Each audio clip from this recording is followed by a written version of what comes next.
안녕하세요. 국회의원 김홍걸입니다. 최근 윤석열 대통령의 동남아시아 순방 어떻게 평가하시나요? 얻은 것은 확실치가 않고 준 것만 너무 많았다. 준비도 안 된 상태에서 미국과 일본의 인도 태평양 전략에 우리가 동참하겠다는 선언을 갑자기 해버린 것, 우리 국익에 심각한 해를 끼칠 수 있는 아주 중요한 문제고 앞으로 어떻게 진행될지 굉장히 불안한 상황입니다. 의원님은 인태 전략에 한국이 가담하는 것에 대해서 반대 입장 밝히셨어요. 좀 이유를 설명해 주신다면요? 일단 인도 태평양 전략이란 것이 과거에 아베 총리가 살아있을 때 먼저 꺼낸 건데요. 이제 한국에 대해서 적대적이었던 아베 총리가 한국을 과연 동등한 파트너로 생각해서 그 전략을 짰을까 하는 의심이 들고요. 결국은 한미일 중에 한국이 맨 밑에 있는 그런 구조가 돼버리면 유사시에 피해는 한국이 제일 먼저 볼 수가 있거든요. 그런 점에서 문제가 있고 중국을 압박하는 데 있어서 인도도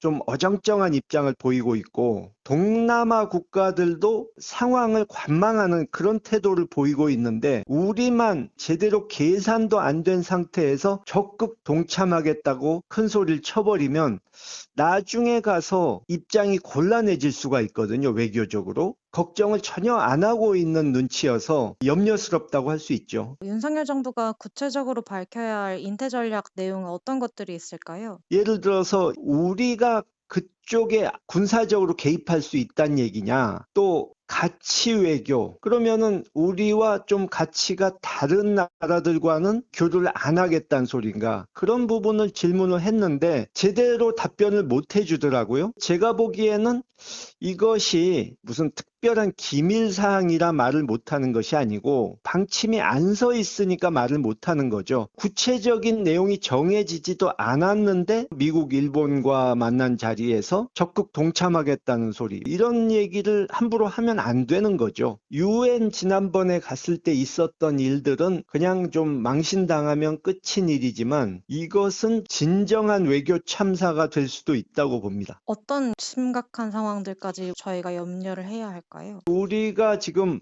북한 하나를 상대하는 데 있어서도 굉장히 골치가 아프고 안보 비용을 엄청나게 쓰고 있는데 중국과 러시아 같은 군사 대국들을 적으로 삼게 되면 우리 안보는 더 불안해지는 거고 안보 비용은 천문학적으로 더 늘 수밖에 없는 것 아닙니까? 근데 이제 또 그 대통령실에서는 인태 전략에 동참한다는 게 한국판 인태 전략이기 때문에 뭐 중국을 적대시하는 건 아니다, 이런 입장을 계속 밝히고 있긴 하잖아요. 근데 인태 전략이란 말 자체가 중국 견제를 염두에 두고 나온 말이고요. 그러니까 한국판 인태 전략이 있다면은 그거를 내놓고선 말을 해야 되는데 아무것도 없이 우리가 추구하는 인태 전략은 다르다, 계속 그 말만 반복하니까 정부 측의 얘기를 믿을 수가 없는 거죠. 윤석열 정부는 한일 관계 강화에 적극적인 태도 보이고 있는데요. 일본과의 협력이 어느 수준까지가 적절하다고 의원님은 생각하시나요? 저는 일본과의 관계 개선을 적극적으로 하는 것 자체에는 찬성을 하는데요. 일본과의 군사 협력 같은 경우에 국민들을 설득하려면 우리가 얻을 수 있는 게 무엇인지를 구체적으로 밝혀야 되고요. 일본 경우는 아무래도 미사일 처음에 북측에서 발사했을 때 정보를 우리가 더 빨리 알 수 있으니까 그런 점에서 도움이 된다는 건 분명한데 우리가 일본에서 받을 수 있는 것은 북한이 쏜 미사일이 어떤 미사일인지 뭐 분석하는 이런 정도에만 도움을 받을 수 있다고 보거든요. 윤석열 정부의 중국과의 거리두기 어떻게 보시나요? 한미동맹을 의식해서 중국과 거리두기를 한다고는 하는데 G20 회담 때도 보셨지만 시진핑 주석과 바이든 대통령이 3시간씩이나 회담을 하면서 긴장이 조금은 풀어지는 모습이 있었지 않습니까? 우리가 그 싸움에 너무 깊이 개입했다가 나중에 그 두 강대국들이 적당히 타협하고 절충해서 끝내는 상황이 돼버리면 우리만 모양새가 우습게 될 수도 있는 것이고요. 그리고 또 우리는 중국과 어느 정도 협력을 해서 북한 문제를 푸는데 협조를 받아야 되는데 이런 식으로 가면 점점 어렵게 되는 것이죠. 지금 정부가 그런 부분을 제대로 계산을 하고 정책을 펴나가는 것인지 국민들은 궁금할 수밖에 없는 거죠. 북한이 예. 18일에는 ICBM 발사하고 강한 수위의 도발 이어가고 있는데 어떤 배경이 있다고 보시나요? 그러니까 한마디로 한국, 일본, 미국 어느 나라든지 동시다발적으로 쏠 능력이 있으니 함부로 건드리지 마라 하는 힘과시용이라고 볼 수 있죠. 계속 한국 측에서 강한 발언을 해댔고 한미일 동맹이 강화되는 식으로 가니까 우리를 압박해서 굴복시키려는 생각은 버려라, 이런 선언일 수도 있고요. ICBM 경우는 최신형 ICBM이 기술적으로 완전히 완성된 것은 아니니까 좀 실험을 해볼 필요가 있었을 겁니다. 그 사람들 입장에서는. 계속 강대강으로 가다 보면 서로 상대방의 의도를 오해해가지고 선제 타격해서 군사적인 충돌이 벌어지는 그런 상황이 올 수도 있는 것이기 때문에 좀 불안합니다. 좀 긴장의 수위를 낮출 필요가 있죠. 의원님은 윤석열 정부의 담대한 구상 어떻게 보시나요? 이명박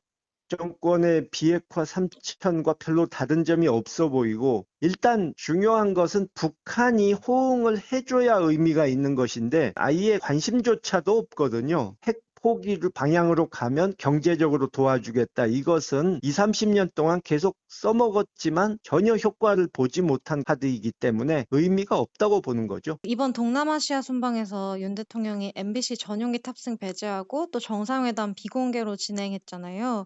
그리고 또 21일부터는 도어 스태핑 잠정 중단했는데요.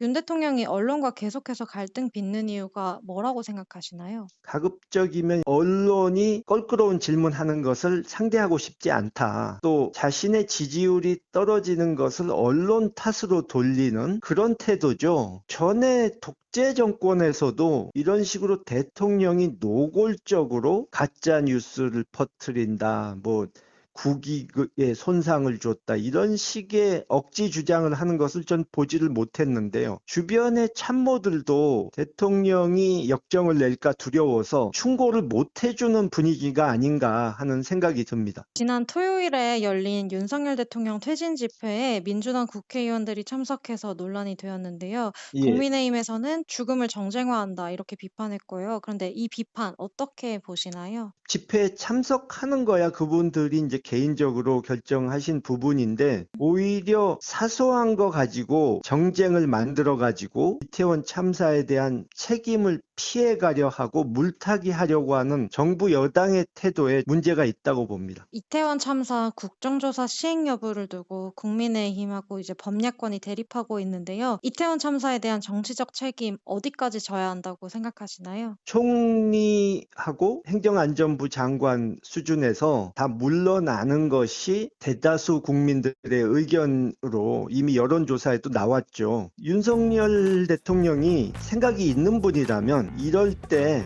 사람들을 바꿔가지고 심기일전하는 모습을 보여주는 것이 윤석열 정권 입장에서 봤을 때도 좋은 일일 텐데, 잘못을 인정하면 지는 거라고 이렇게 생각을 하시는지, 쓸데없는 자존심 때문에 그렇게 버티는 것은 두고두고 정치적으로 손해를 보는 일인데 그 부분도 누가 옆에서 직언을 해줄 분이 없는 것 같아요.